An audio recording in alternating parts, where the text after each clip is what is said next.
Welcome back, I'm Streaky. Today I'm going to show you the limiting secret. Now the limiting secret, it's not about me personally, obviously. This is what I'm asked in the comments a lot. What I get asked is, how do you get something super loud and putting it through a limiter, it always distorts and I can't get it loud myself. So I thought I'd do a video today just to explain to you exactly how that's done so that you're not just smashing it through one limiter and then it all sounds distorted and you can't get the kind of level you need. So before we go any further, make sure you smash the like button, and if you look down and you're not subscribed and you watch me regularly, please pay me back by subscribing to my channel. Okay, onwards, let's get inside the computer and I'll show you the little secret I'm trying to tell you.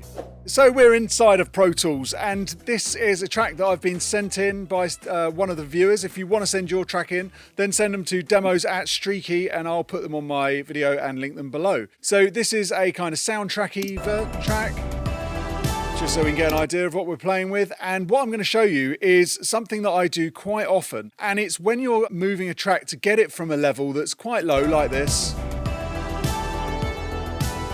and you want to get it a lot louder, instead of, a lot of people will do, they'll just smash a limiter on and they'll get it loud by just having the something like the Fab filter, which can handle this, don't get me wrong, but it is, you know, you don't really want something like this smashing that much level through because it's doing a lot of gain reduction, as you can see there. And I'd rather share that weight, share that load across a few different plugins.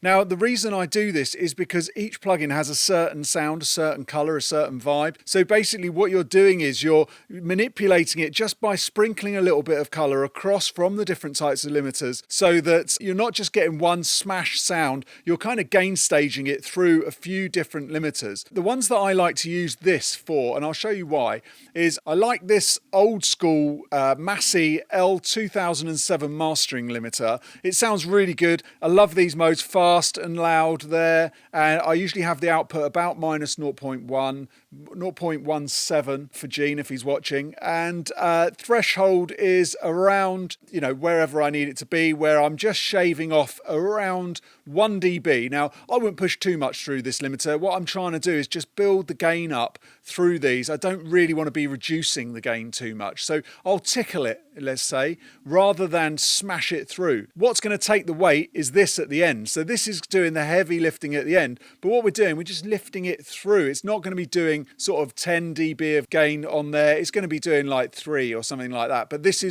can handle it. It sounds really fast and really clean, but we're getting flavor from these. So I love this Massey 2007. It sounds really great. So let's just keep that on. Let's just get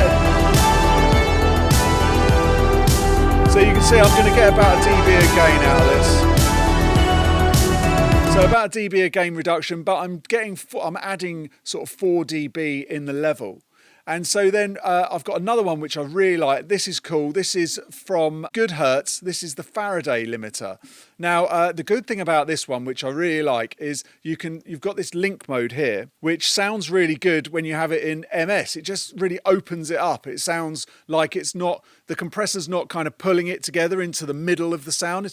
When you get limiters, a lot of the time they kind of drag things into the center, where with this, it kind of opens it up a little bit because it's separating the mids and side. So I really like that. And also it has this vibe thing here. So it has a color and a warmth, and it's kind of got this sort of irony sound. It's really cool sounding. So again, I'm not going to take too much off. I just want to be strimming about a dB off. So let's play this. Let's just take that off. And so I just want to be taking about a dB of gain reduction. Again, set this for about -1, just so that we're not going totally over. So I'm adding a little bit. So yeah, I'm getting another 2.5 dB of gain from this. So from the L207 I had 4, then I'm adding another 2, I've got 6. So that means I'm not going to have to put 10 on here. So now what I'm going to start with 0 on this one, and let's go through. And now I can get about 3 dB, and you can hear how much cleaner it sounds.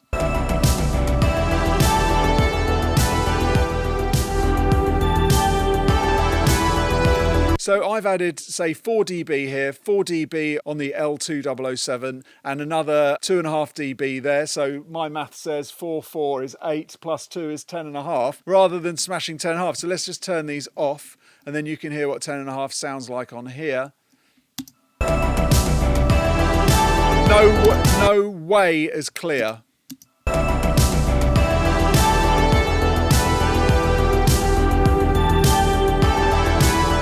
Let's just play that then. Let's put that back down to 4. And then let's just turn these on again.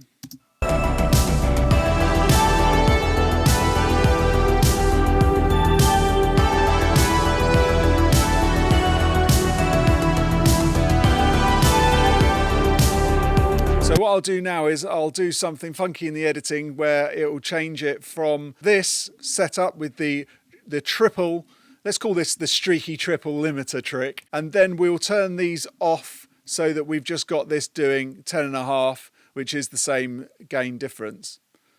So we'll start with this one.